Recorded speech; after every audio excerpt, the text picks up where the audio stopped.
morning. What's up? Thank you for joining us for another episode of the Alamo City Sportscast. We are going on time today. Like usual, Mike is late. He'll be walking in here in probably about another minute or so. But until he does, we're going to go ahead and leave the Marbach mop picture up.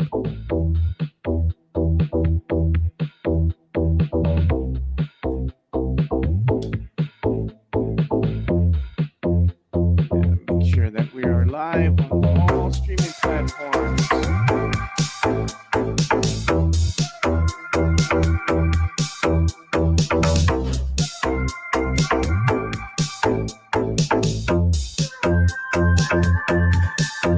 You're here.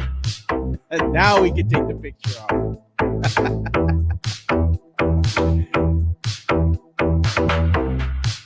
There's Matt Lerma. I'm dead. Mike running late again. We will have Jeff Garcia joining us today. He'll be joining us around 10:30. Going to be talking all things Spurs and Big Texas Comic-Con. He will be hosting some panels over the weekend, so he's going to talk to us a little bit about that. We'll also discuss NFL power rankings. That just came out as well, so see where the Cowboys and the Saints are. What's going on, brother? What's up? Coming in with a big injury for the Houston Texans, by the way. Yep, saw that too. We'll talk about that.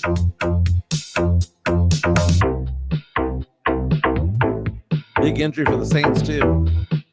Yeah, man, the injury bug is biting everybody right now.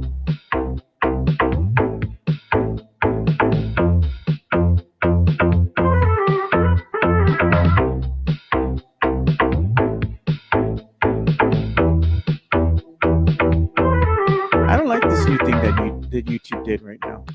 Welcome to another episode of the Alamo City Sportscast with Mike Jimenez and Joe Garcia. Make sure to subscribe and hit that like button. Join the discussion as we broadcast live from beautiful West San Antonio. And remember to tip your hosts as it helps the show grow. What's up, San Antonio? What's going on, South Texas? This is the Alamo City Sportscast coming at you from the west side of San Antonio. My name is Mike Jimenez. That is Joe Garcia. I am here on time. It's a special day. It's Wednesday. It's hump day. And what do we do on hump days, Joe, especially during the Spurs season?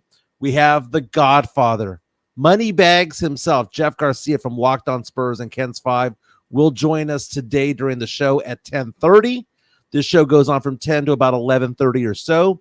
We're the only sports talk show in town right now at this hour here in San Antonio because San Antonio Sports Star and Ticket 760 go to national syndication. If you want to talk local sports talk, here's where you come to, right?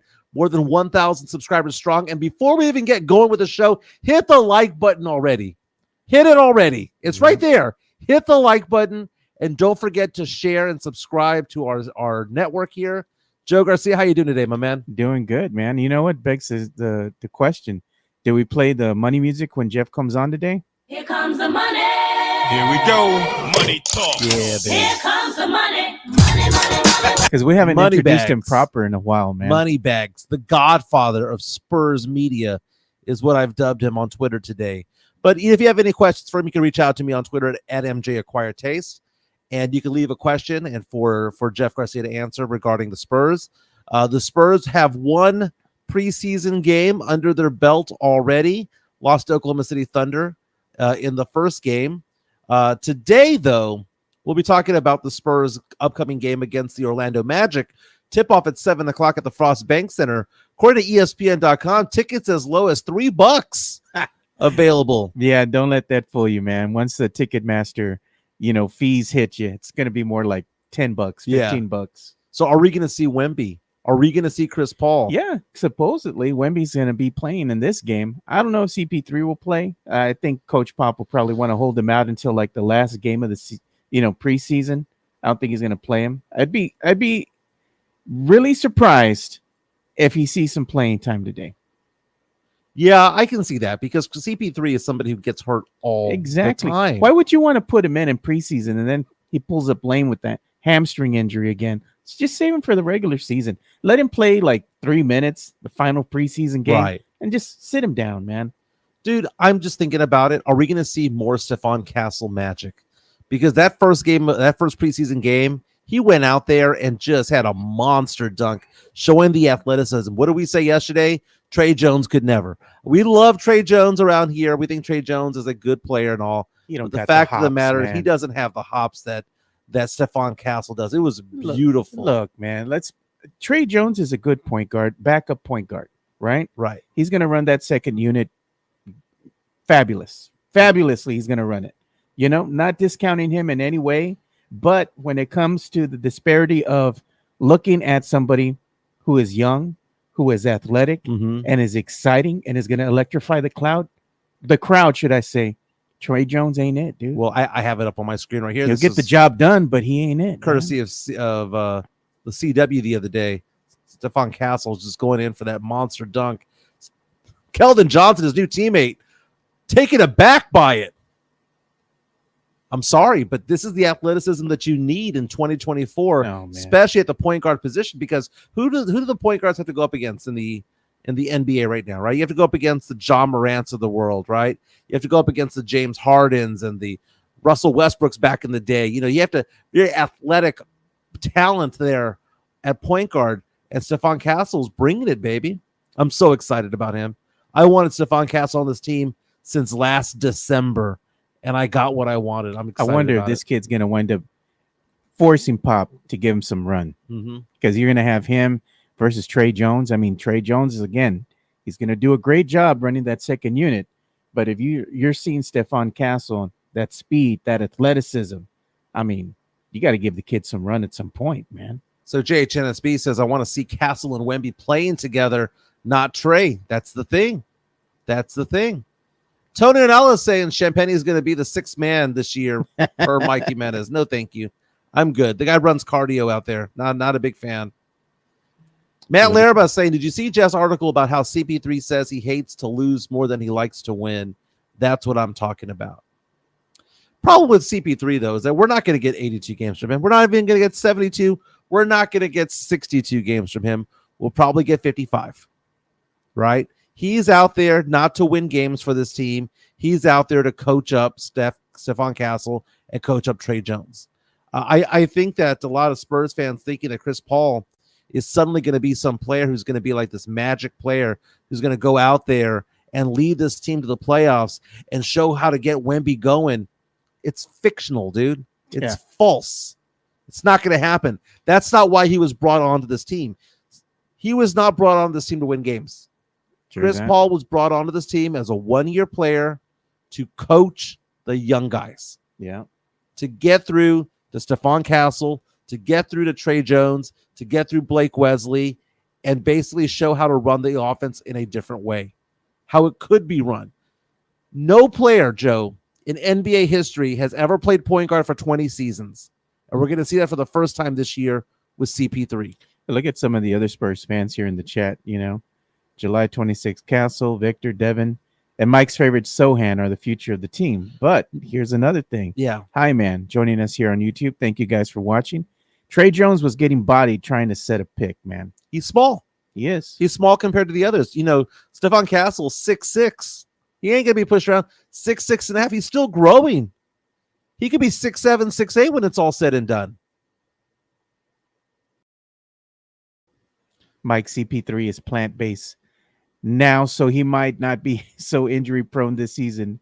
Maybe play 65 games. I'm good with that. Dude, he is injury-prone just to begin with. The amount of injuries that CP3 has had over the years, a lot of miles on the odometer, dude. Again, no other NBA player in history has ever been a starter or been a point guard, true point guard, for 20 years in the NBA.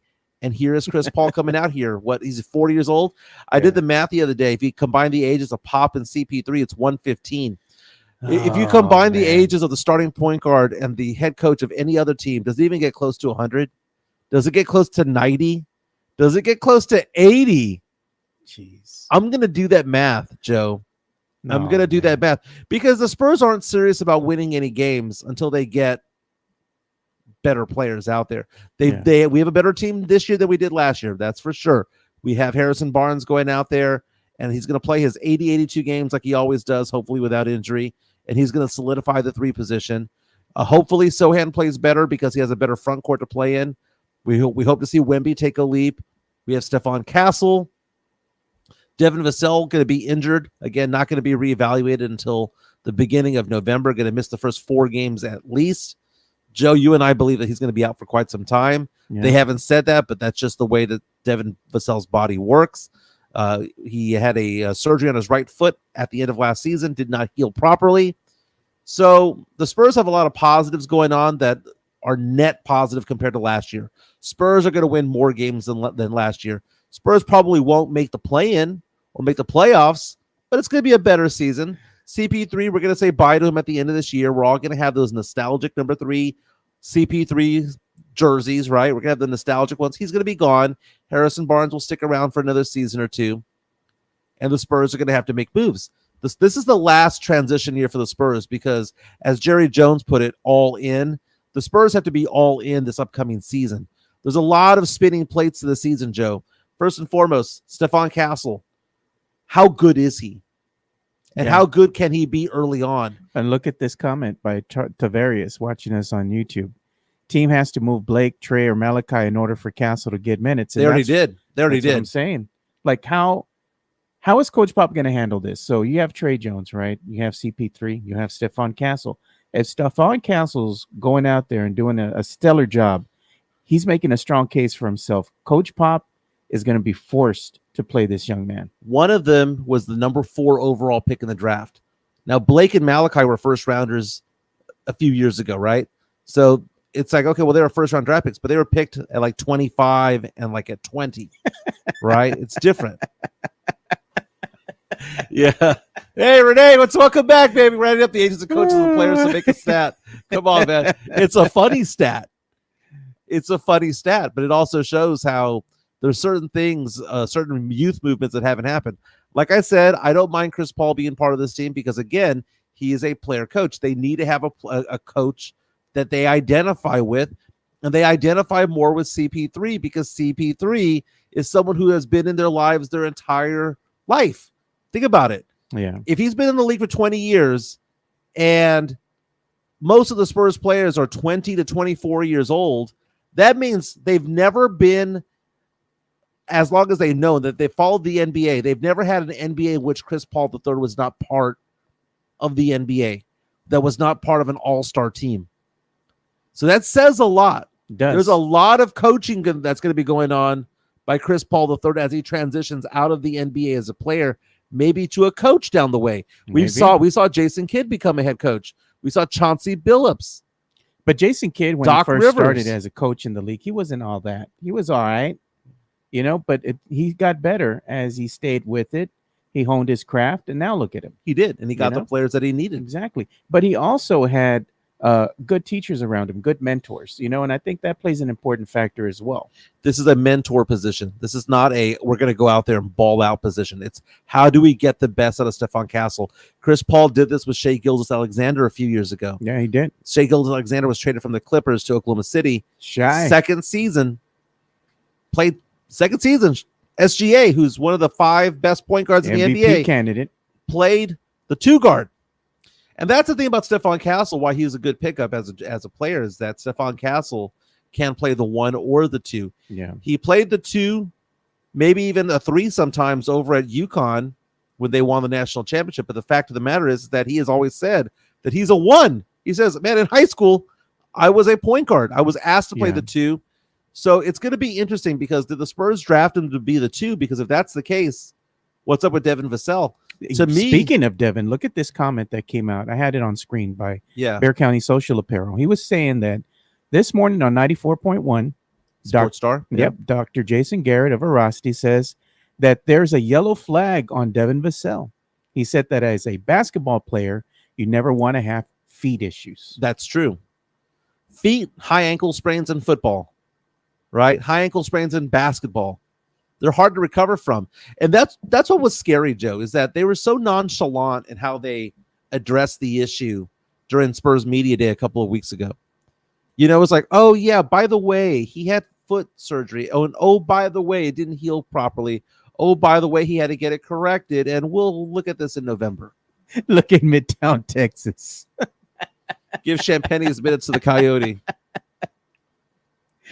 I'd be okay with that. God. And Matt Lerma, thank you for joining the show, man. I appreciate your support, and we are supporting Matt Lerma as well, as we are the official sponsors of the Twitter X Spaces. Or Nice. should I say the Spurs X Spaces that are going to be happening after games, where fans get to go in there and react to the games, Yeah. either in a positive light, negative light, doesn't matter. We're unbiased. We like the fans to go in there, give them a platform to talk and vent, and we are the official sponsor this season for Matt Lerma's Spurs X Spaces. Matt Lerma, my man, dude, he's putting in some strong work right there, man. I get excited that I've lost 23 pounds. Matt Lerma has gone to town, dude. Looking good. Lost 100 pounds already. Keep up the good work, Matt. And he's always working out there, man. I mean, can you imagine? He goes out there and does these Spurs spaces right after every game. Does a good job. And he's in there with all the Spurs fans. And sometimes these spaces go on for 2 hours, 3 hours. And they'll go into the wee hours of the morning sometimes, especially after a Spurs loss. But he's still honing his craft at it, man. That's it, baby. That's it.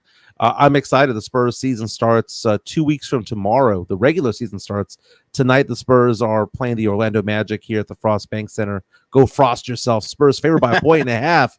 If you are into doing the gambling on preseason basketball, degenerates. If you're out there doing basketball preseason bets, you guys are degenerates, man. Look at this, Christopher Leja. Thank you for joining Chris Leja. He's been busy. He's been working, man. Yeah. He's been out there laying that diamond hard concrete out there for the masses.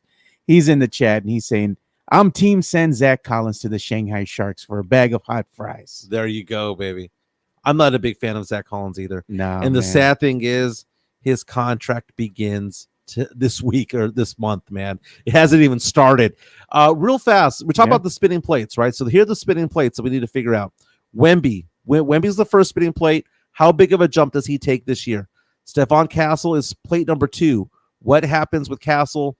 What minutes does he play? How acclimated to the NBA can he be? I think he's ready to go, dude. I think he's revved up. I think he's ready to play 30 minutes, dude. What position is he playing? How good can he be? The third spinning plate that we're going to have out there involves Jeremy Sohan. Can he become better offensively for this team when it comes to shooting the rock? If he takes some improvement, we saw a video of him shooting a two-handed free throw in practice. If there's some improvement, that is great. Maybe he improves by simply playing with better players, right? You have you take Champagny out, you put Harrison Barnes in, maybe he improves that way. Fourth spinning plate, Joe? What is it? The Atlanta pick. If it's going to convey or not? Well, it's going to convey because it's unprotected. Yeah, but where? But where? How bad is Atlanta going to be? Because not only as Spurs fans are we going to be watching our team, we're going to be looking over the shoulder. Our Sancha team is whoever plays against Atlanta that given night. Got the number 1 overall pick, So they let go of DeJounte. Yeah. So they're either going to be an all right team, a bad team, or hope that they're a really bad team. So that pick is a high pick for the Spurs. Trey Young is known to miss 10 to 15 games per season because of a nagging injury. Yeah. There's nothing behind him. The thing with him is that I think he gets injured because he's just too small, man. Well, but when he's hot, dude. He can shoot the ball. I think he's asked to do too much. True enough, it's one of those things he has to kill himself in order for them to actually get some wins. RG3 style? Yeah, exactly. But they do have Dominic Barlow. I'm looking at the roster for the Atlanta Hawks right now. Dom Barlow, Bogdan Bojanovic, Clint Capella, Dyson Daniels. That's throwing salt in the wound. You know, a lot of Spurs fans like Dominic Barlow. Dude, this team is not very good, man. We're going to be looking over our shoulders, hoping Atlanta just drops pants and just sucks the entire season. Wow, Mike. It's too early in the morning for that, dude. So we'll be looking at that. By the way, the Spurs also have a top 10 protected pick for the Chicago Bulls. The Bulls coaching staff has come out and said, no, we're not tanking this year. We're going to go try to win some games. Spurs also have Charlotte's top 14 protected pick. Probably won't convey. That Chicago won 50-50, but at the very least, we got 2. We got ours, we got Atlanta's. At the very least, we got 2 in a very, very, very loaded draft. July 26th, I want to see that one. Which one? It says Castle has Rookie of the Year, and Victor has Defensive Player of the Year, maybe hints of MVP-type potential. I agree. Stefan Castle, according to Las Vegas, has the 5th best odds to win Rookie of the Year. For some reason, they have Zach Edey at number 1. I just think that that's ridiculous. But beyond all that, Stefan Castle going to be able to play some minutes because Devon Vassell's hurt. How hurt is Devon Vassell? And Joe, what happens if Stefan Castle goes in there, starts averaging 17, 18 points per game? What if he goes out in there and is a defensive wizard? Because that's what he is. So, We talk about how athletic he is, right? Defensively, he is a lockdown defender. When Stefan Castle was drafted, minutes after he was drafted, being interviewed by reporters, they asked him what's the first thing that he wants to do when he gets to the NBA. He says, I want to guard Luka Doncic. I want to see what that's like. yeah, look at what July 26th is saying. Some truth to this. Zachary Sarche, or however you say it, is an immediate upgrade over Murray. That'll take years. I feel like he'll have a bad record this year, which is good for us. Yeah, Reece Sarche, number 1 overall pick. Spurs. Small hands. Small hands. Yeah, kind of like Kenny Pickett from the Baby Steelers hands. back in the day. Baby hands. But the fact of the matter is that it's a rebuild year for Atlanta, and we have their number 1 overall pick. So not their number 1, their first round draft pick. So Spurs could have 2 first rounders. We're going to have 2 first rounders, potentially both in the lottery, in a loaded lottery. Spurs have a top 10 protected pick from Chicago, top 14 protected from Charlotte. Good things are ahead. Spurs have some cap space. Are we going to do anything with that? Or are we going to just extend our guys? The Spurs need to cut bait with some of this team, dude. What's the laugh on? You cut bait with some of this team. Look at this, Matt Lerma. Watching, I don't know, how do you say this guy? Tijande Saloon have a good game for the Hornets. Makes me wish you would have took him with our 8th pick. Yes, Salon was a very good player. That was the one player that I wanted to see the Spurs get at 8. I know everyone was about Dillingham, and I know that me and Matt Lerma were about Salon. French player that it makes sense that you want to have another French guy around Victor Wembanyama. Looking at the Spurs roster for next year, Joe. And when I say next year, I'm talking about 25-26. Yeah. Here are some of the names that drop off. Chris Paul drops off. Do you know who's a free agent at the end of next year? Who's going to be a free agent? Trey Jones. That I kind of knew that. The Spurs might just cut bait with Trey Jones. Spurs signed him to a 2-year, $20 million deal. And at the time, I said, what, Joe? I said that was a good value pick. Yeah. To have Trey Jones' abilities at $10 million makes perfect sense. Chris Paul drops off. Trey Jones drops off. Charles Bassey drops off. The Spurs have player options, team options rather, not player. Player option means that it's a player's choice. The team option means the Spurs decide what they want to do here. The team option number 1 is Victor Wembanyama. Yeah, of course, we're going to keep him. Team option number 2, Jeremy Sohan. Spurs will keep him. $7 million for the 25-26 season. Malachi Branham and Blake Wesley are team options. They're gone. They're gone. They're not good enough. Branham and Wesley were picked up in the first round a few years ago. They're not good enough to be on this team anymore. Branham is a streaky shooter out of Ohio State. I like him. Blake Wesley shows some flashes, but he's always injured. That's the problem. The Spurs also have the ability to cut bait with Julian Champagnie because he's only partially guaranteed after the 25-26 season. Branham, Wesley, Bassey, gone. Trey Jones might be gone. So you add it all up there, I don't know, that's about $25 million. Go get somebody. Go get somebody good. Do something alongside Victor Wembanyama. Go do something. Do something, man. And what if, like everybody's saying here, I know they feel a certain way about Devon Vassell. I do like Devon Vassell as a player, but the thing is that he's always injured. You look back to when the Spurs first drafted him and look at his seasons. He's always injured, always injured, always injured. How well is that going to convey for a Spurs team who is young, trying to go ahead and find their footing? Now they have some veterans in here, and one of your best players on the team is starting the season injured because of a nagging injury. I'm just like, it doesn't set the tone well. At some point, I think they're going to have to go ahead and maybe part ways. And well, the only way it'll happen by trade because Devon Vassell has 5 years left on his deal. A lot of time, I know. He's with this team until 2029. At that point, just heal up, dude. And if that means that we don't see Devon Vassell till January, and again, there's no indication that the Spurs are giving. Maybe it is a minor thing. Yeah. I'm just saying, as you alluded to, and as they were mentioning on San Antonio Sports Star this morning with one of the doctors from Mirasti, foot injuries suck. Yeah, you know what? Somebody in here, Tavares is saying Brandon Ingram, Kuzma, MPJ. I saw comments here that they had talked with Kyle Kuzma, right? Yeah. And he was kind of just saying, like, hey, he doesn't mind. It doesn't matter what team he plays for. He knows that he's in the league, right? So he's grateful for that. He goes, being traded is part of the business. At the end of the day, I just look forward to playing basketball. No matter where I'm at, I'm still playing on a team. I'm on an NBA team. He's like, it's a good day. Yeah, Kyle Kuzma was known to be kind of immature when he first came into the league. Yeah. Got really into the whole LA lifestyle as far as being a star over there. He was a star on a bad team until LeBron came by, right? But Kuzma has matured, and I wouldn't mind his talent on this team. A lot of people give him crap, but I don't see why. Kuzma's a decent player.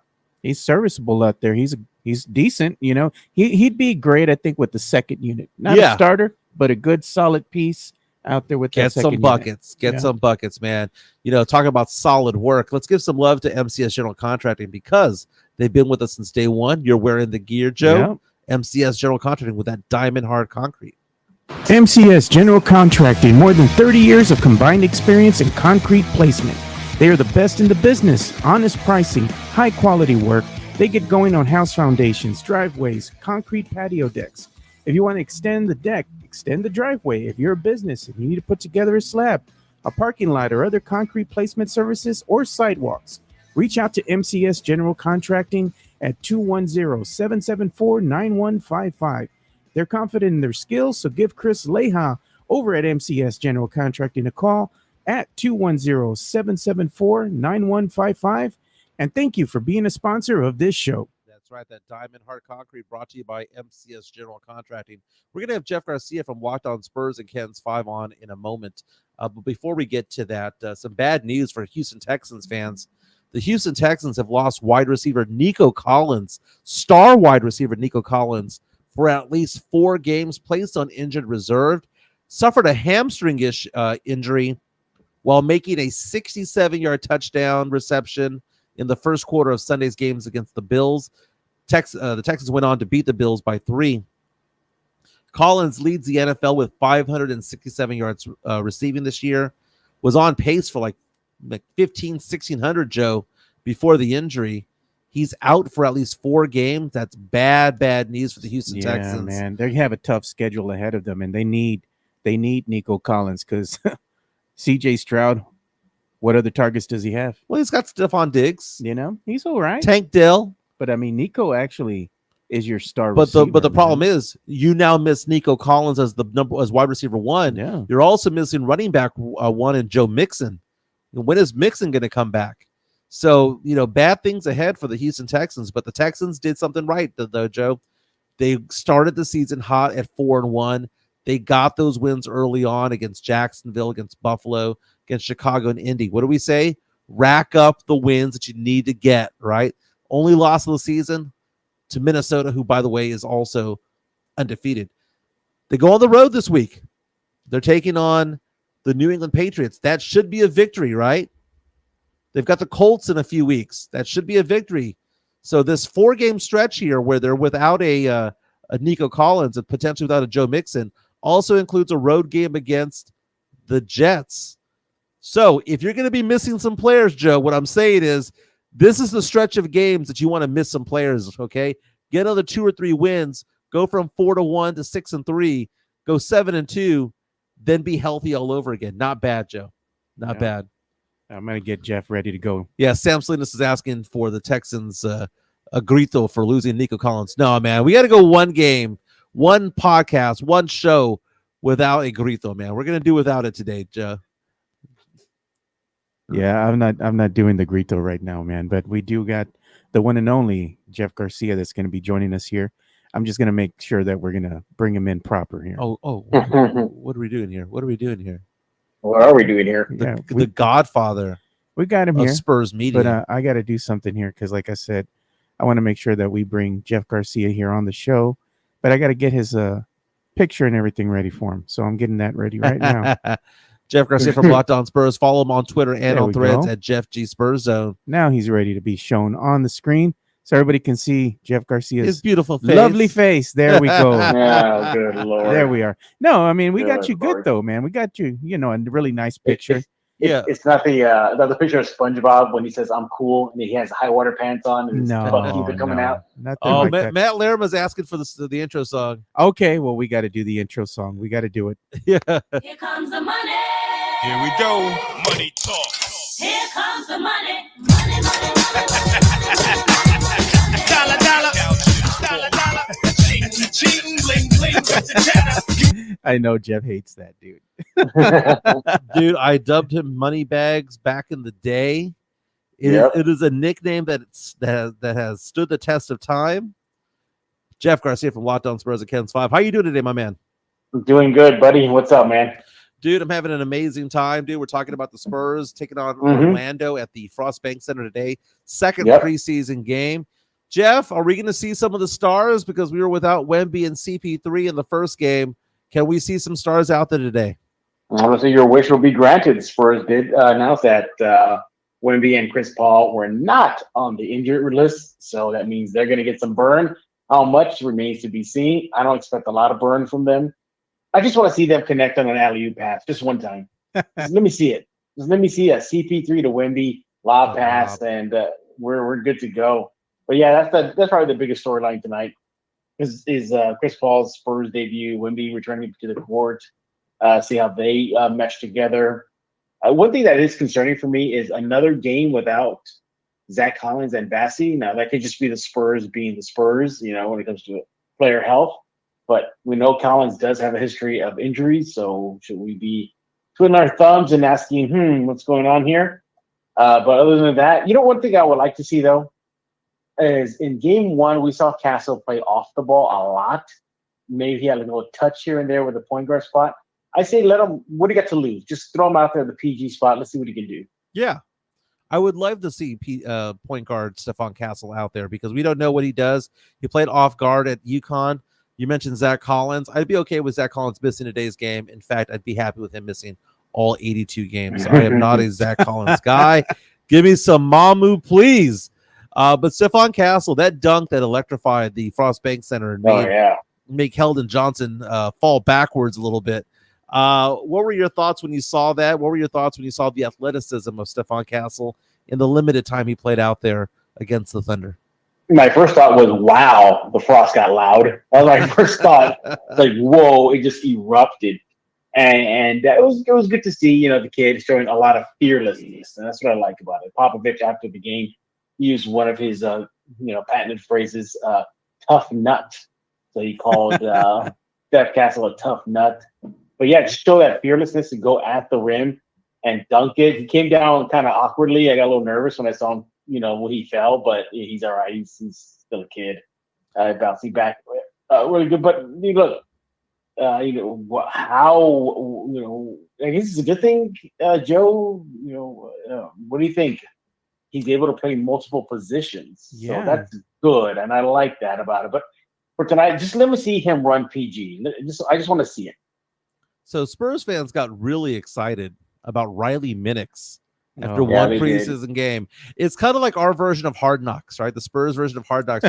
You fall in love with this one player who's probably not going to make the team, but you're all rooting for him to get that last spot on the roster. Riley Minix, man, what did you see out of him that you liked? Hey, Spurs need a shooting big, right? Well, there it is. There it is. I like the fact that he probably won't, but at least he'll give Mamu some run in training camp, preseason. get him, focused right. I hate to say it. Either he's going to Austin or he might be in the team when they have to do waivers or cuts later on. So I think he could be a casualty. I think the other kid, Boston, could be a casualty as well. One guy that kind of caught my eye was Malachi Flynn. That kind of caught my eye. I was like, wait a minute, this guy likes to shoot and he makes them. Well, it is just one game. We'll see if that'll continue. But as far as minutes is concerned, I think he's going to be a good NBA player. Whether that's with the Spurs or not remains to be seen. But I just fear it's just a casualty of numbers. Yeah. Mamu's ahead of him. Sohan's there. Zach Collins is there. Just like bigs that at his position, they're there. Bassey hasn't even come back yet to the court. So it could be a numbers game, but I'm on the Spurs. I'm stashing them in Austin. That's what I'm doing. Yeah, Malachi Flynn, who was a first-round draft pick in the 2020 draft out of the Toronto Raptors, played for 3 teams last year: Toronto, the New York Knicks, and Detroit Pistons. We mentioned Riley Minix from Morehead State. He's a rookie, but he's a rookie who's turning 25 next month. So he's older than half the team. I spoke to Mamu after preseason game 1. Just his overall thoughts about the rookies, not necessarily Castle and Ingram. But he mentioned Riley Minix. He said he came in and did what he does best, and that's just knocking down those shots. So he caught Mamu's eye. That's good. As a matter of fact, Mamu told me, quote, Minix was great. He came in and did what he had to do. So, yeah. And I think, too, what I took away from at least game 1, and I get it, it's just one preseason game versus the OKC team not at their peak power yet, but is just how good the defense can be. So Sohan is going to play in his natural position. That's good. Even that Eric Steph Castle played some pretty good defense versus OKC. Wemby didn't play, so Wemby gets back in there. Devon is an adequate defender. So I think this team could be a very good defensive team once the ball gets going for real when the regular season starts. Talking to Jeff Garcia from Locked On Spurs and KENS 5. I was mentioning earlier in the show, Jeff, that there's a lot of spinning plates for the Spurs this year. One of the ones was Wemby. How much of a leap is he going to make? One of them is Stefan Castle. How good will he be early on? We were talking about Devon Vassell. Can he get back onto the court, or is this going to be a lingering injury? What happens if Castle balls out early on? How does that affect Devon Vassell on this team as far as position is concerned? Lots of spinning plates from it. What do you think is the 1 or 2 storylines that's going to dominate Spurs play the first, say, 4 to 5 weeks of the season? Oh, I think the big one is CP3's integration. He says he doesn't want to be a coach, but could have fooled me in preseason game 1. He was coaching. He was coaching the guys on the bench. He was pulling guys off to the side, talking to them. So I think that's going to be the big storyline, how he meshes. We all know historically, every team he goes to has a big spike in winning percentage. Will that happen for the Spurs? I don't know. I mean, Vegas still has them hovering around 35 games, I believe, unless Mike has changed. Right. Since. But is that really winning basketball? He told me when he was introduced to the San Antonio public at his conference that he hates to lose. He hates to lose. But it looks like there might be a lot more losing maybe in his tenure with the Spurs. And here's the thing too, another storyline too is, will Vassell stay healthy and prove himself to be the number 2 next to number 1 Wemby? That's one question I had for you, Jeff. We were talking about Devon Vassell and his injuries, right? So Devon Vassell has been injured every single season he's played with the San Antonio Spurs. He's arguably your second best player that you have out there on the court next to one, Victor Wembanyama. If he can't stay healthy, and he's going into what season now? What is this, season 4? 4, yeah. Durability has to come up at some point. Even though, Pop loves him some Devon Vassell. I like Devon Vassell too as a player, but at times I see what everybody else in the chat sees as well. At times he reverts back to being selfish. He wants to go ahead and get his points. He wants to go ahead and just take these shots. The shot selection that he has is just not very good, when it comes to it. And you see Victor Wembanyama out there in inside the paint, and Devon Vassell at times will just go out and just shoot an ill-advised three, Mhm. And I'm just like, why are you doing that when you could have passed the ball to Victor Wembanyama, who's inside the paint, and would have had an easy two, maybe a 2 and 1, But I don't know, man. I still have some questions about Devon Vassell moving forward. But again, it's durability, man. I mean, at what point do you, as a San Antonio Spurs front office, look at this and question that and look at the future that he has here with the team? I mean, he can't be easily traded because he's still owed quite a bit of money on his contract. So the Spurs have a conundrum, so to speak, in one Devon Vassell. When he's healthy, I mean, he can be a heck of a player, but I still think he needs time to mesh well with Wemby. I mean, what are your thoughts? Well, I think he has the potential to be that number 2. Look at the way he closed out last season. In the last 2 months of the regular season, last season, he averaged 20-plus points per game and was getting it done pretty much all over the court until he got hit with that injury. So he has the potential there if he stays healthy. That's the big key. And look, Jimenez, if the Spurs were really sold on him being number 2 guy, then why were they reportedly chasing Laurie Markkinen? Why are they reportedly chasing Trey Young? Or the guy, the point guard out of Cleveland, I forgot his name. But Donovan Mitchell. Donovan Mitchell was another one, yeah. So if he really is at number 2, then why, at least reportedly, we don't know, they were chasing another star to bring in. So that tells you a lot of perhaps what they may think about Devon. But no, I think Devon needs to show that he can stay. Look, I don't expect him to play 82 games. I mean, in today's era of the NBA, that's almost an anomaly, unless your name is Harrison Barnes. But, at least give me 70, at least 75. Can we go with 75? I'd be happy with 70, 72. I mean, missed 10 or 12 games, a couple of them because of rest on back-to-backs, or 3 out of 4 games, or 3 out of 4 days, 3 games, 4 nights, rather. But you look at it, he has played 239 games in 4 seasons. That's an average of just under 60. Right, he had one season where he only played 38 games. Devon Vassell, when he's out there, though, is a good player. He's a very good player to me, and I've mentioned this to you, Jeff, on Locked On Spurs. He's an ideal 3rd guy. He's not the number 2. He's not, because the number 2 that you needs to be an all-star, and Devon Vassell will never be an all-star. He's going to have a fantastic career. He's going to average 17, 18, 19 points per game for this team or another team that he's on. He's going to have a fantastic career, not an all-star. So for you to be the Robin to Wemby's Batman, you need to be an all-star or all-star caliber. Well, he's not it. Well, in order to prove that, he needs to stay healthy. So step 1, stay healthy. And then step 2, show out on the court. And then step 3, hopefully you'll get enough attention to get an all-star nod. But, he's still away from that level. But I think he can reach it. I really believe that. He just needs to stay on that court. He admitted it himself. He said to close last season that staying healthy, playing close to a full season is one of his to-do items heading into the new season. So we'll see if he can do it. I love Devon Vassell. I love Devon Vassell. I don't like Devon Vassell slander. Like him as a player, like him as a person.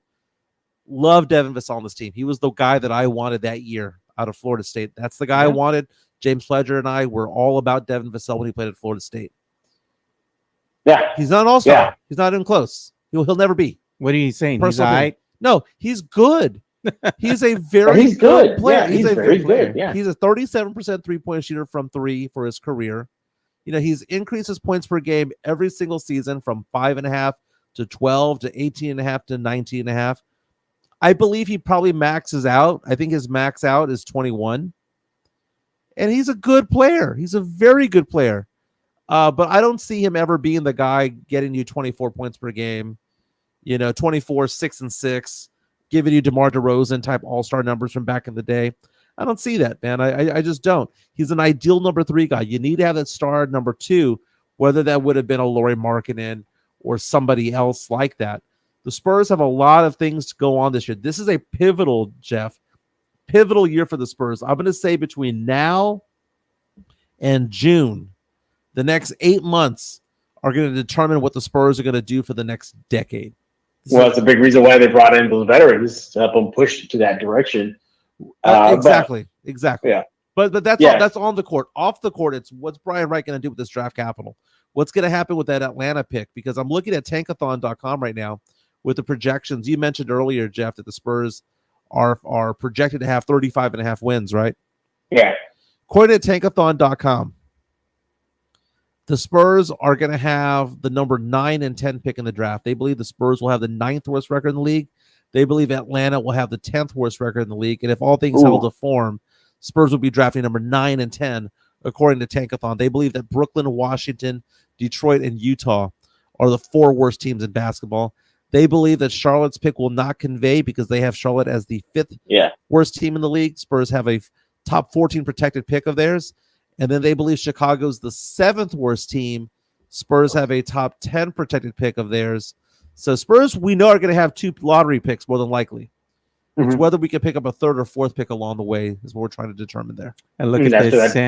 Sam Salinas is saying, Tony, he agrees with Tony, saying that all this Vassell trashing while loving on Sohan is no bueno. Mike does not love on Sohan. and you know what, too? It's not just on your show, Joe and Mike. It's also the Locked On Spurs YouTube page. Today's Locked On Spurs, we're going to be diving into it. Spurs fans are getting really spicy on the YouTube page there. They're calling for the Spurs to trade Vassell already. And I'm like, where did this come from? It was out of nowhere. Locked On Spurs fans are saying, get rid of him. So we're going to be talking about that on today's episode with James Pledge. Yeah, I think at times it's his selfish play. July 26th, by the way, has a really, really good post here. It says, Sohan does the little things you don't see on the box score, sort of like Draymond Green. That's true. That's what I've been saying. And here's the thing, though. The play of a Draymond Green only works if you have a Steph Curry, Klay Thompson, and a Kevin Durant type of players in there. Draymond Green, if he played for the Utah Jazz, if he played for the Denver Nuggets, if he played for the Orlando Magic, would be nobody. That type of play requires you to play with other stars. Doing the little things means that you don't have to do the big things. So Jeremy Sohan is going to be better this year because he has a better roster around him. So any leap that he takes is going to be half because he worked hard at it, and it's going to be half because he has better players. Harrison Barnes is going to make Sohan a better player. I think not only on the court, but off the court, and be able to mentor him the same way that CP3 is mentoring Castle and Trey Jones. So I believe that Sohan's going to have improvement this year. But part of that improvement is going to be because he's playing with better players. And if the Spurs start adding better players to the roster, he's going to get even better because those little thing guys only work on good teams. And look at this. JHNSB says, where's our Klay and Kevin? I don't see him. And Tavares just keeps on saying, he says, we need bucket getters. Sohan ain't it. Yeah, Spurs are still formulating what's going to be, right? What's going to be. I'm glass half full, but it's not like overflowing. Okay, I'm like 52% full when it comes to the Spurs and the direction that they're going. But Atlanta, that pick goes into the top 5 in a loaded draft. Be all about it, baby. It'd be all about it. Yeah. I got to ask you, Jeff, because I know our time is starting to come to an end. You got a hard out because you got to go ahead and record a new episode of Los. Yeah. So I want to go ahead and start moving away from the Spurs talk a little bit. Even though I know Spurs fans want to keep talking Spurs with you, Jeff, you can go ahead and look at Jeff's other podcast, the Locked On Spurs podcast on YouTube. You can watch the replay. Good friend of the show, James Pledger, is going to be on there, always bringing the heat. It's going to be a good one. Go make sure you go check that out. But you also have something else that's big. Oh, yeah. It's Texas big. And it's, I see what you did, Joe. I see what you did. It's the big Texas Comic-Con. And yes, our very own Jeff Garcia will be moderating some panels over at the Big Texas Comic-Con. Jeff, tell us a little bit about the Big Texas Comic-Con, because I will be there on Saturday. I got the whole day off there. So I'll be there for quite some time. Looking forward to hopefully seeing you real quick, because I know you're going to be a busy guy. And hopefully going to check out some of the panels. But let us know, what's the docket like on Saturday? Ooh, it is packed. Yeah, this is my 3rd year hosting the event / I guess ambassador for the Big Texas Con. It's going to be huge. It's San Antonio's big summer Comic-Con. This is the big one. You know how like New York has the New York Comic-Con, San Diego Comic-Con. This is San Antonio. This is the big one. And it starts, as Joe mentioned, on a Friday night.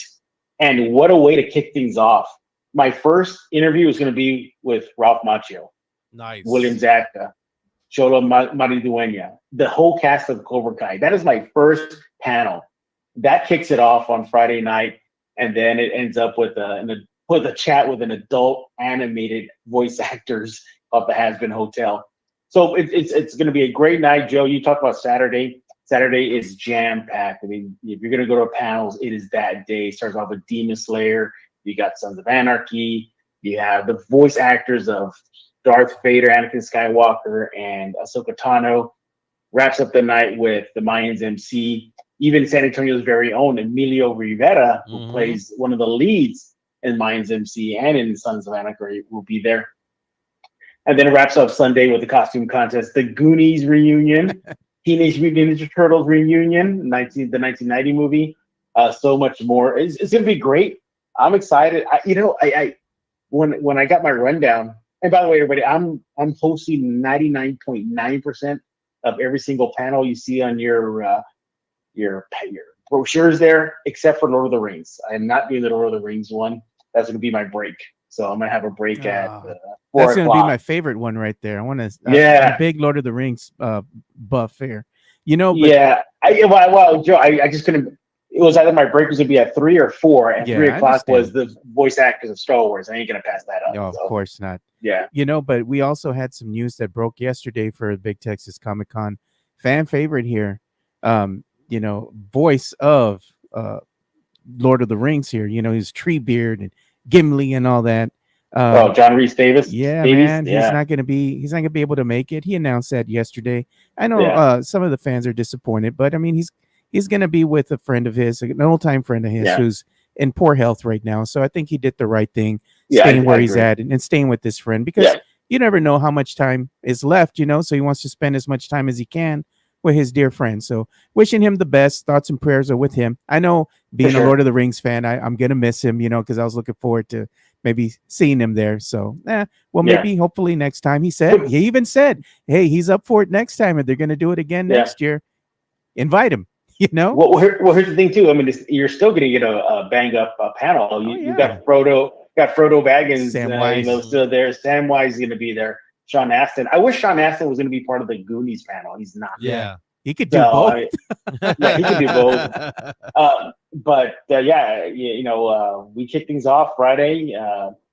We had a contest winner already. They got a free ticket from me for Friday night only. I might have an extra one that I might surprise everybody with. Nobody's claimed it yet, so I'm going to repost that Mike? on. Maybe Mike? I don't know. I think Mike is okay with the geek world, but I don't think he's involved like you and me, Joe. Yeah. Oh, come on, man. I don't know. You don't show your inner nerd as much His as I do. daughter is really big into anime and all that. Yeah, so the other... Oh, that is true. Yeah, that is right. Yeah. Real quick, before I got to go, Mike, I didn't mean to cut you off there. Yeah. But tomorrow, I'm actually also hosting the San Antonio Mexican American Science Film Festival. There we go. Is going to be on the west side at Jaime's place. And this film festival obviously is based on science fiction, but the directors are Mexican American heritage. So you're going to get to see Mexican American science fiction short films. Nice. And it's called Raza Cosmica, and it starts tomorrow. I'll be emceeing that and the Q&A panel, then transition to Big Texas. So yeah, it's exciting. I'm you know what? I was fine, Mike. Yeah. Until the organizers got a hold of me. They said, "Are you ready for Friday night? Here's your schedule." And I looked at it and I saw Cobra Kai was going first. I went, "Oh my goodness!" And I saw Ralph Macchio. I went, "What?" I think I'm gonna stumble because I grew up watching him, back in the '80s. Right. And it's not just Karate Kid and all the sequels. It was all the other ones. It was The Outsiders. My cousin Vinny, The Outsiders. So. Oh, he was great. He was Pony Boy, right? Yeah, he was Pony Boy. Yeah. Very nice. Yes. Stay golden, Jeff Garcia. Yeah. Stay golden. As you can follow him at Locked On Spurs. Subscribe on Spotify, YouTube. Where else can we find Locked On Spurs? Oh man, KENS 5 Plus app, iTunes, Spotify, as you mentioned, so much more. Hey, real quick, Joe. Yeah. You said you're going there Saturday? Going there Saturday. I'm going to be there with one of my best friends, Jonas Clark. He's going to be there in tow with Jonas, me. yeah. And I'm taking Jonas. my youngest son with me because he's big into, anime and art. He's an artist, and that's what he's basically going to college for. He's going to be going to get his degree in animation. So hopefully, he'll be working for some big movie studio or Disney or something, that's the plan for him. But I mean, he's big into this kind of scene, Jeff. Yeah, exactly. I'll be in room 214 for the bulk of every single day, Friday, Saturday, and Sunday. Now, Jeff, while you're doing all the Comic-Con stuff and you're doing all the panels and whatnot, I will be in Houston watching a Boyz II Men concert. I got to know, what is your favorite Boyz II Men song? Oh, my goodness. And did you ever do the deep voice for any of the songs? No, I never did the deep voice. I never did the deep. What, did you? Of course, baby. Please forgive me for all the wrong I've done. Please forgive me. Mm-hmm. I think, man, Motown Philly is a good one. There you go. Yeah. I like On Bended Knee. That's a good one. Yeah. On Bended Knee, yeah. What about Water Runs Dry is a good one. Did they did a duet with Mariah Carey, right? One Sweet Day, right? Yes, One Sweet Day. Yeah. Which, by the way, One Sweet Day was released back in '96, was the #1 song the day the Cowboys last won a Super Bowl. True story. Wow. It has been that End long. of the road. Who can forget that? Mexican Junior just put End of the Road. Mm-hmm.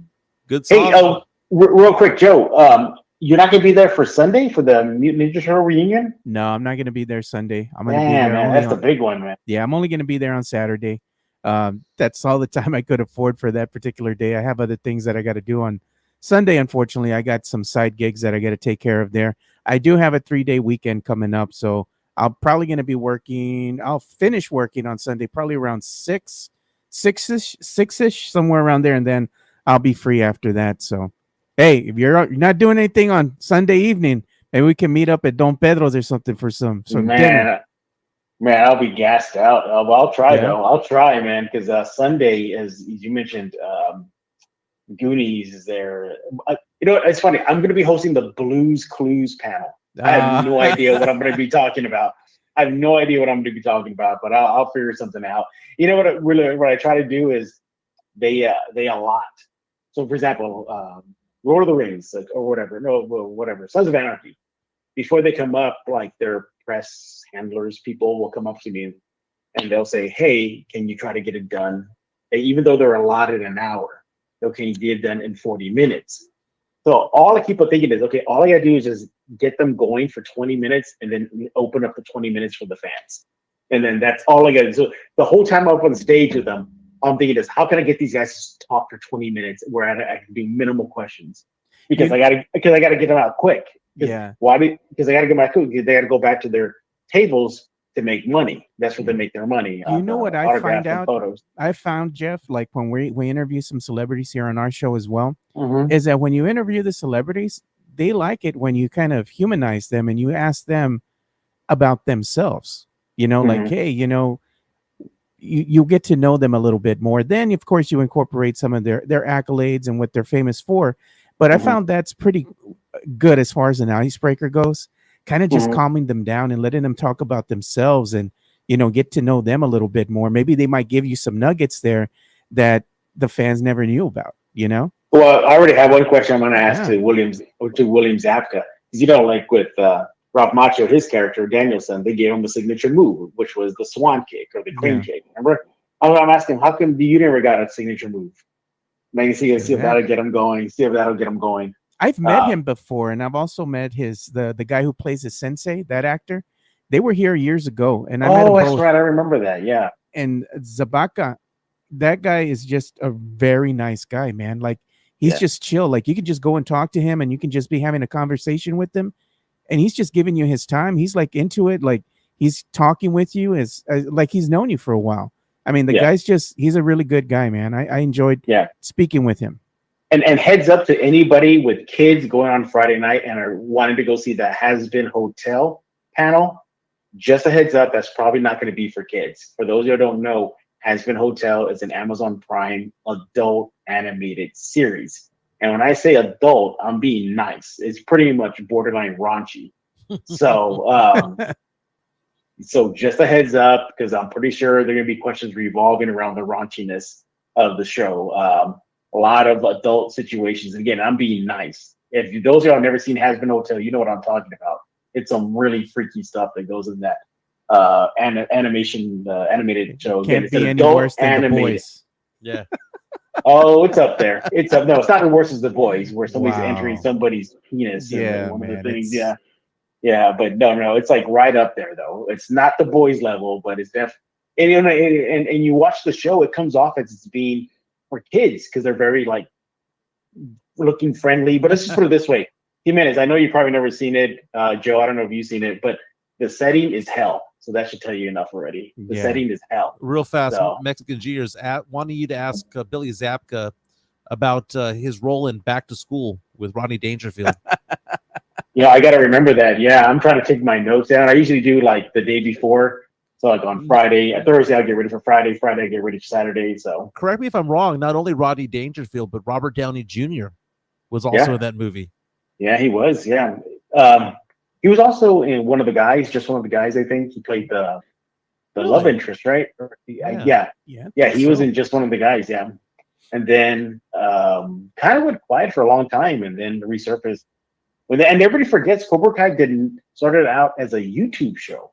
It was not a Netflix show. It started out as a YouTube show. Really? Back when when it was YouTube. Well, YouTube used to have like series, like premium series, and Cobra Kai's got to start there on Yep. YouTube, and then Netflix grabbed him and took him to Netflix.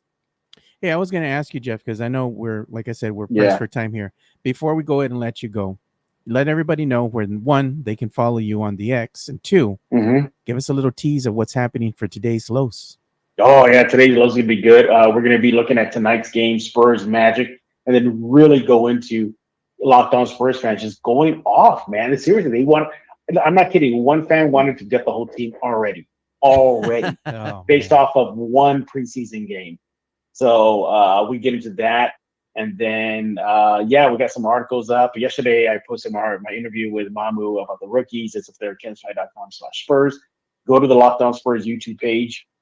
Just go on YouTube, search Locked On Spurs, and then follow me on X at Jeff G Spurs Zone. But I gotta go, guys. I got a recording session for tomorrow's guest. Is going to be Casey Vieira. Nice. So we're going to be So Casey's joining me for tomorrow's show. Tell We gotta Casey I get said it what's done. up. I will, buddy. Thanks a lot, guys. I'll talk to you All right, later. man. All Take right, care. Jeff. Thanks. Appreciate it. Bye. That's Jeff Garcia from Locked On Spurs and KENS 5 again at Jeff G Spurs Zone. Joe, let's give me some love, my man. Let's throw my number out there. All right, let's go ahead and do that. 210-508-0369. That is my phone number, 210-508-0369. If you have any questions about investments or insurances, I'm your guy for that. I've been doing this for 19 years, talking about anything from life insurance, disability insurance, long-term care. I manage now, Joe, $15.6 million in retirement assets. Dude, earlier this year was at 12. Now it's at 15.6. Raking in those dollars, investing people's money, hopefully making them money as along the way.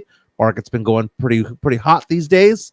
So again, if you have old 401ks, an IRA, you have an advisor you don't like anymore, you want to work with me when it comes to your retirement planning, give me a call, 210-508-0369. If you go to brokercheck.org and look up Michael Jimenez in San Antonio, you're going to see that I have zero disclaimers, zero disclosures, which means not one client bad review, not one client complaint, not one arrest or anything like that involving my own finances or my own personal life.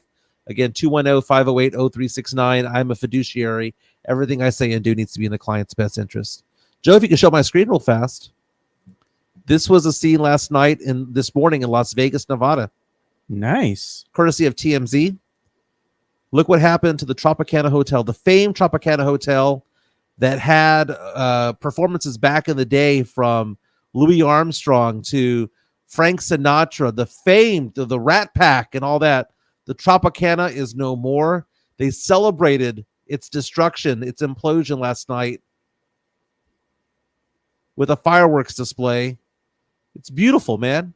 Also for an advertisement for the Oakland A's, which I thought was kind of tacky, but there it is. The pomp and circumstance of the Tropicana. I stayed there back about 12 years ago. Gonna be honest with you, it was kind of torn down, man. Yeah, man, this is like the older part of Vegas. You know, this is like when you think of Vegas, the Tropicana is what you thought about. Iconic because it came out in a lot of movies as well. There it goes. Down it goes, man. Right across the street from MGM Grand in New York, and Mandalay Bay. It's that street intersection there. Both towers crumbled to the ground, all within a matter of seconds, and illuminated up in the sky. A big thank you to the Tropicana for the decades of memories that are there. Their valleys, and oh, by the way, here come the Oakland A's. Got to make some room. So this is where they're going to build the stadium then? I have no idea. Like what's going to be built here now? It's some prime real estate, though, that's for sure. No doubt. But it's a beautiful thing that they did over there. But they're all gone, man. Stardust is gone. Frontier is gone. All the old G's, man. That sucks. Some of those places were nice, man. Don't get me wrong. I like going to Vidara, and I like going to, you know, all the new places that are down there by the Cosmo. But man, the Monte Carlo, which is no longer there anymore, dude, the Mirage is no longer there.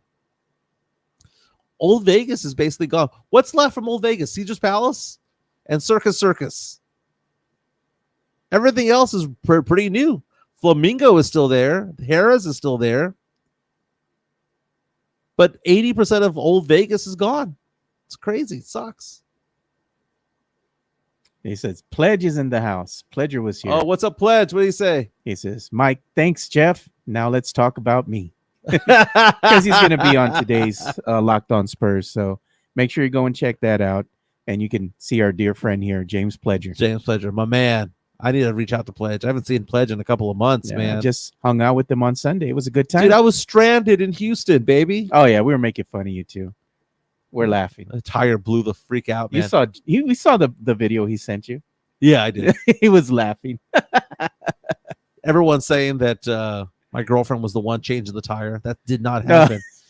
But, man, to have a tire blow out at 80 miles an hour sucks. I thought for sure I was going to, like, fall off the bridge or something, but no, I just happened to be at the exit, and I just went down the hill and on three wheels made it a mile down the street to the tire shop. I don't know. You might have hit something, or that tire just might have just not been good. The tire was 60,000 miles old. Yeah, you need to replace it, man. Yeah, it was at its life expectancy, if you will. It just gave out. But Pledger, we need to have Pledger on the show. Oh yeah, we're talking about that. He's gonna go ahead and try to get some free time here because he's a busy guy, you know. So we're trying to go ahead and get things to line up and bring him out on the show. Yeah, I know Pledger is a big fan of baseball. I know the Astros are out. Rangers didn't make the playoffs, but that Dodgers Padres series, that Padre Dodgers series is insane, man. Those two teams hate each other, and the Padres go up 2-1 after last night's victory. I believe it was 6-5, if I'm not mistaken. It was a great game. I saw about half the game yesterday, and all I could see was that these teams hated each other. Padres taking on the Dodgers tonight. Correct me if I'm wrong, but it's the best 3 out of 5, if I'm not mistaken. They can knock out the Dodgers. Yeah, man. I mean, FS1 at 8:08 p.m. We have at the early game today, you have the Guardians taking on the Tigers. It's game 3 of that series, tied at a game apiece. This game is going to be played in Detroit with a 2:08 first pitch on TBS. On FS1 at 4 o'clock, you've got the Mets hosting the Phillies. That series, Mets are leading 2-1. Yankees and Royals. The Royals stealing a game there in Yankee Stadium. Going back to KC, tied at a game apiece. Give me KC in this game, baby. Give me some KC. I want to see the underdogs come through. I want to see the Padres beat the Dodgers. I want to see the Royals beat the Yankees because I don't like the big market teams, man. I'm biased. Yeah. I'm biased. But the venom between the Padres, dude, the Padres, one of the players yesterday was threatening one of the Dodgers players, said, hey, you want to take this outside the stadium? See what happens. like that girl from years ago. Is it Catch Me Outside? Catch Me Outside. Did you see that a couple of games ago? Did you see the Padres outfielder rob a home run and pretended like it went over the fence? Oh, and the runner thinks that it's a home run, and then he came back copying like, "Haha, I got you. I actually had the ball the entire time." So great. So great. Those two teams hate each other. The Padres refuse to sell tickets to anybody in Los Angeles. They set it up where you had to be in a preferred zip code in order to get tickets. Yeah, man. And you know what? I'm going to share this too, because you can see the docket of what's happening for today's games. Yeah. So you have the Cleveland Guardians, I guess that's what they're calling themselves now, going up against the Detroit Tigers. That series is tied 1 apiece. I got to say, I watched this game. This second game was really good that they had when the series got tied up. It was like 0-0. Yeah. Going into like the 8th inning already. 0-0, 0-0. Man, Detroit, they just hit a home run, dude. Mm-hmm. Boom. And the pitchers had been great for the Guardians, right? The whole game. But the Detroit Tigers, man, this one guy, I forgot his name, that they had at bat, just knocked it out the park, man. Yep. And just brought him home. 3-run home run, dude. Done, dude. That was it. That's all she wrote. And that just goes to show you how good the pitching was for both teams. I mean, it was a defensive stance until that 9th inning, you know. Boom. That's all she wrote. But you got an early game today. There's going to be the Guardians and the Tigers starting at 3:08 p.m. I got to tell you, if you guys do not know where to watch these games, they're right there. TBS, FS1, TBS, and FS1. These might be Eastern time zones. So yeah, 208. Eastern time zones. But the thing is like the games that are shown on TBS, for example, Guardians and the Tigers, New York and Kansas City. These games, you can watch them if you subscribe to the Max, which used to be HBO Max, and now it's the Max. If you go on the app and you go to Bleacher Report, you know, it says Bleacher Report games. I guess they have some type of contract with them. Anything that's televised as far as sports goes, like on TBS or TNT or TBS, I believe even on USA Network and all that during the college basketball, you can watch these games on the Max for free. It's already included in your subscription. That's awesome. Chris Gonzalez on our YouTube stream combining two topics from the last half hour, saying combining Boys to Men with what happened in Las Vegas, saying it's so hard to say goodbye to yesterday for the Tropicana.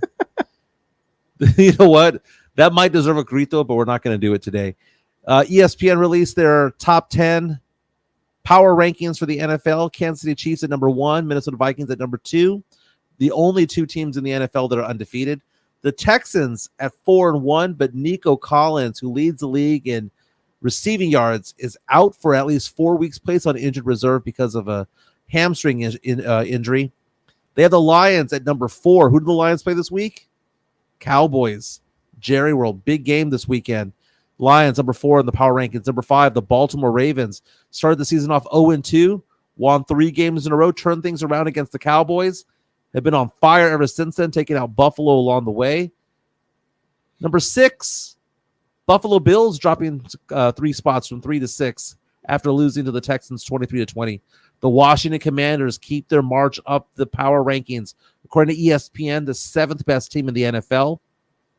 Lead the NFC East with a 4-1 record, moving up from 10 to 7. Jaden Daniels, not only a fantasy surprise, but Jaden Daniels might be the first rookie to ever win the MVP award. Joe, if Jaden Daniels goes 13-4 for that team, he's going to get consideration. If Brock Purdy got consideration back in the day, he's going to get consideration. Number 8, the Tampa Bay Buccaneers, dropping 3 spots after losing a heartbreaker to the Atlanta Falcons in a great, glorious Thursday night football game last week. Number 9, the Green Bay Packers. All they do is win, 3-2. Moving up from 11 to 9. And number 10, your Dallas Cowboys, going up from 15 to 10. Dude, again, big difference between being 3-2 and being 2-3, right? If Dak Prescott had not jumped on that fumble, it'd been game over. It would have been game over. They'd be 2-3, and we'd be talking about how this season's over. At that point, the Steelers just needed to kneel. Right. That's it. But that win gives them a little bit of wiggle room because the gauntlet is upon us for the Dallas Cowboys. They've got Detroit this week. They've got Atlanta, who's just on fire. They've got the Niners, who are struggling, but they're still the Niners. You got the Commanders. You've got a lot of good teams that the Cowboys have to play over the next 6 weeks or so. That win Tough, at least man. gives them some life. Other teams in the top 15, you have the Eagles at 11, Seahawks at 12, Niners at 13, Falcons at 14. Dude, I'm sorry. If the Niners play the Falcons right now, I take the Falcons, and the Steelers at 15. They got the Saints at 16, baby. 2-3, baby. Derek Carr is going to be out for a couple, they say 3 to 4 weeks with an oblique injury. Got you bring your backup. Oh boy, coming off the bench now. Oh, dude. Just give me Spencer Rattler. Just give me Spencer Rattler. That's what they're saying. They're going to bring him. No, they have that other guy, Horner. Oh God, I thought they're going to bring Rattler off. No, man. Horner's coming out. He was a star player with Fresno State and Oh, Washington. man. No, that's back trash, in the day. dude. He was Bring- drafted in the 3rd round a couple of years ago. Oh, Spencer I thought- Rattler drafted this year in the 4th round. I thought they're going to bring Rattler out there, man. I want Spencer Rattler out there. I need Spencer Rattler out there. Give me some of that love, baby. Give me some of that love. It was nice having Jeff Garcia from Locked On Spurs on today. Yeah, I was going to show you something here too because this was funny to me. It's comical. So they had the NFL Power Rankings that came out, and this was by the NFL on Fox podcast, right? Yeah. Their Week 6 Power Rankings, and look at what they have here at number 13 and 14. How in the hell are you going to put an abysmal 2-3 team ahead of the Cowboys who are 3-2? Big difference there. Because big difference. Big difference. The one went to the other team's stadium and beat the living crap you out did. of And them. then what happened after that? What happened after that to your team? Lost to some decent teams. They've gone on a 3-game skid, dude. They haven't won a game since they beat the Cowboys. That was the Saints Super Bowl, having the parade in the streets when the Saints come marching in. And then look what happened to your team. They lost 3 in a row. Injuries happen, baby. Injuries happen. And then they had the Eagles at number 12. Yeah. That doesn't make any sense to me. You can show my screen. Hurricane Milton is making its way to Florida. This is the latest and greatest from weatherchannel.com or weather.com. Look how big that storm is, man. I was talking to my good friend Joel. Joel lives in Apollo Beach, Florida, which is basically Tampa. And he has evacuated to higher ground. He's north of Orlando, evacuating with family over there in Florida. Prayers to all of those who are out there. Everyone was saying that this was going to go from a Cat 5 storm down to a 3 by the time it hit. It's now looking like it might sustain itself as a 4 upon impact. USAA, which has some of its workers over there in Tampa, have been evacuated, have been shut down. This is one hell of a storm, man. That's going to hit. Think of it this way. Katrina, when it hit New Orleans, it was a Category 3. Right. And it just dumped so much rain and water, everywhere. It wasn't so much the wind damage. It was just the water, that caused so much damage and devastation there to that city. Now you're looking to see what's happening with Florida. And they already got hit with the hurricane, right, earlier. So you still have the ground saturated, and they're still cleaning up. Now you're going to get hit by a second storm. That's going to be even more powerful. It's going to dump a lot of water. It's going to have a big storm surge. There's nowhere else for this water to go, man. It's just going to be flooding throughout. And they had Hurricane Helene just a couple of weeks ago. That's what I'm saying, dude. I mean, and I saw this person on like it was like a sheriff or something like that, talking about how they fear that they're going to be debris missiles being out there because what happened after Helene? They started putting all this debris out on the corners, right, to try to have it get cleaned up at some point. This storm is just going to pick it up, and it's going to pick up all the old debris and just spin it around. Some of the residents, Mike, they were talking about this on the news, and they're like, they have crews out there 24/7. The mayor ordered the dump to be open 24/7 because they're in a rush to get ahead of this thing. Because one of the residents there said, all the debris that's out there on the side of the road on the streets, it's turned into missiles, man. Yeah. They said once the wind comes and gets that stuff, it's just flying everywhere. It's going to cause massive because it's already chopped into pieces. Everything is chopped into pieces. By the way, the hurricane right now at 145 miles an hour, not only is it keeping its strength, it is expanding in size. And on top of that, Joe, they say that it's going to cross over potentially into just south of Tampa at high tide. Yeah, you know what? The worst time it could have happened. You know what my wife cares about in this whole thing? It's funny to me. She loves her some Disney World, right? Yeah.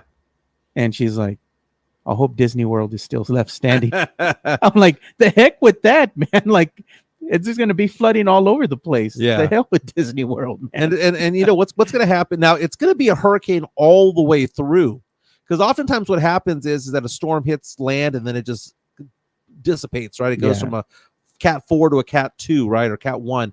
It's going to be, when it goes from one side of the state of Florida to the other side, a hurricane all the way through it. Dude, this is going to be... It's going to be ugly, dude. One of the worst storms in history. I remember growing up, Hurricane Andrew, and what that did to Florida. Yeah.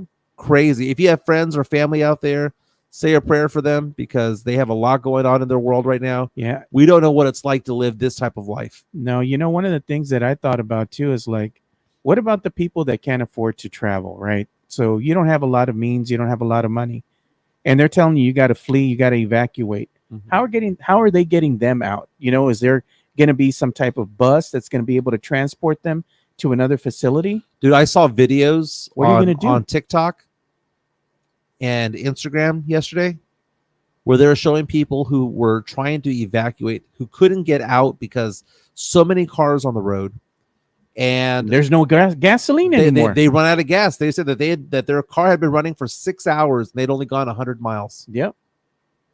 And they're trapped.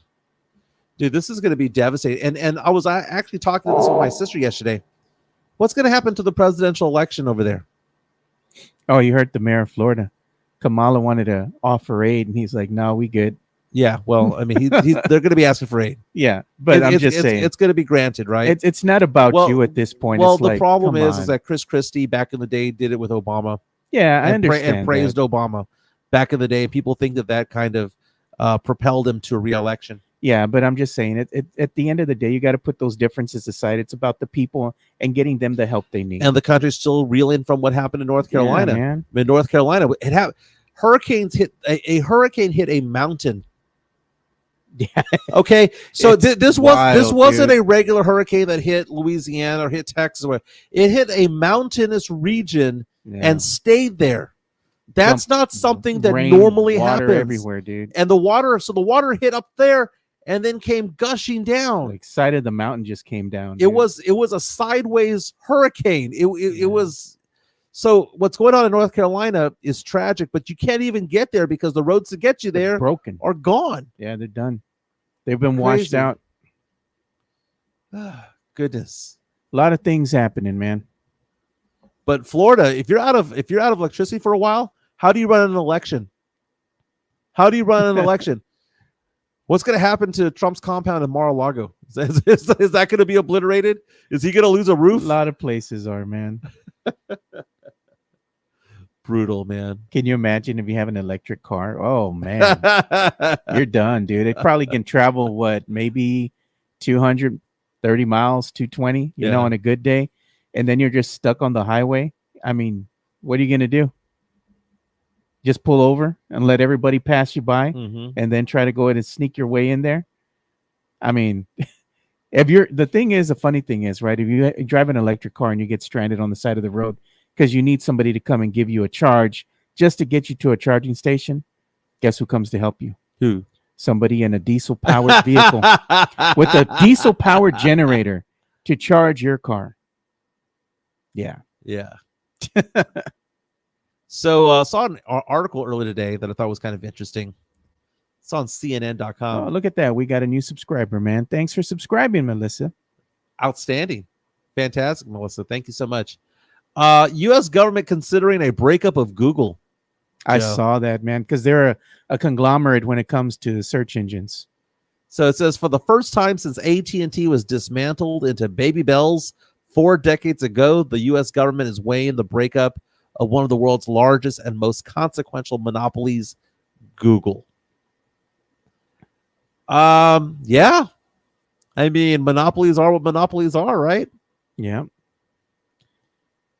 It is what it is, man. I mean, it's about to happen. It was bound to happen sooner or later. Yeah. I mean, Google owns so much of everything from what's going on in your phone, if you're an Android user, to your search engines, even AI, that kind of stuff. I mean, they're everywhere, man. Now, the problem that I see is because I work in the financial world, right? Yeah. Google or Meta is involved in a lot of Meta's mutual funds. Facebook. Well, Meta's Facebook, but Yeah. Google and Meta. Yeah.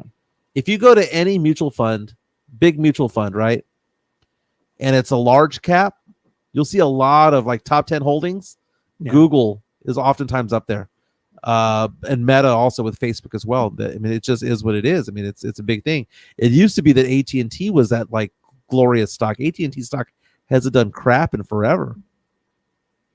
Actually had a pretty decent year last year. It was the years before that were kind of meh. You know what? For entertainment news, this is what we're gonna kind of talk about here as we start winding down the show down. Oh yeah, the starting five. We have the starting five, and it's gonna premiere 12 hours. Or that was yesterday, right? So it's already out there on Netflix, man, and you can go ahead and check it out. Supposedly, this is gonna be a very good show. I guess it's like a docuseries, because it was full access. They were following these athletes around for a full season. Good stuff, man. I mean, if you're a Netflix subscriber, make sure you do go and check it out. It is out on Netflix as of now. If you're into gossip, by the way, I want to watch that. By the way, that's pretty good. I've been seeing the advertisements for that as well. Snoop Dogg. Some stories about Snoop Dogg. He wanted, and he got it granted, his 1993 arrest sealed. Didn't want details coming out of an arrest from 31 years ago. But yeah, so Snoop Dogg making it known that he didn't want his criminal history to be brought back from the dead. I love me some Snoop Dogg, dude. God. Snoop Dogg's amazing. Yeah, JHNSB was saying that Google owns this stream and half the internet. It's, the case that happens. We are using Google Chrome That's to true. go ahead and stream. So they own. That's exactly correct. They own half the internet. Google's everywhere, dude. It is Everywhere. Speakers, smartphones, you name it, man. It's out there. Yeah, we were talking about Meta being Facebook, right? Yeah. You know that you are a big company and potentially a monopoly if your name is a verb. I'm Yeah. gonna Google this. You don't say I'm gonna Bing this. I'm gonna Yahoo search this. I'm gonna Google this. Facebook me was a big term back in the day. Yeah. No one says Instagram me. No one says TikTok me. What was the other term? Facebook it was, me. MySpace. MySpace. Remember, when before Facebook, it was a MySpace. Tom was always your first friend. Tom, yeah. Remember Tom? He always just looked back. It's like shout out to Tom. All he wanted to do was talk music and have a good time. It was funny? When you see Tom on Facebook Yeah. as a friend request from MySpace, I'm like, oh God, dude. Look at this. JHNSB says from the starting five docuseries. Ain't no party like a Diddy party because the Diddy party don't stop. Damn. Matt Letterman said, I say TikTok me. Hey, you know who has a good following on TikTok? No lies, dude, in this. Matt Lerma. He does. He has a big following on TikTok. He does man. TikTok lives. He does battles. I have no idea. Matt, when we get together for a beer soon, Got to explain it. got to explain to me what a battle He is. doesn't know. Dude, my algorithms show that there's this girl that I follow on TikTok. She's cute. She's from San Antonio. Her name's Evie Ramos. She's forever doing battles. I'm like, what are you battling? Is it just a battle of is my hotness hotter than your hotness? What are the battles? God. Matt's already laughing. It's going to be funny. Matt trying to explain to Mike what a battle is. Can you explain to me what a battle is? Oh, man. Everyone hit the like button, subscribe, share. Spurs season gets going. Spurs play Orlando tonight. Second preseason game. We're going to see Wemby out there on the court with Stefan Castle, maybe CP3. But the Spurs regular season starts 2 weeks from tomorrow. I'm excited about that. I'm excited about this podcast as we get going with the Spurs season. Wemby's second year with the team, the leap he's going to take. Hopefully the Spurs make a run, start winning some games. It's going to be exciting times, baby. Exciting times. But I got to head out. Joe? I got to head out too. I got a call from the wife now. So I am going to the Spurs Club right now. Going to go have some lunch over there with a colleague of mine. I haven't been there in about a month, man. I got to justify my membership over there. Okay. I haven't been there in a month, so I spent a lot of time in the Houston area, so there's a lovely lady I've been spending some time with over there. So there you go. But very nice. Everyone have a fantastic day, fantastic hump day. Pray for your friends and loved ones in Florida. My name is Mike. That's Joe. We'll be back tomorrow. This is the Alamo City Sportscast.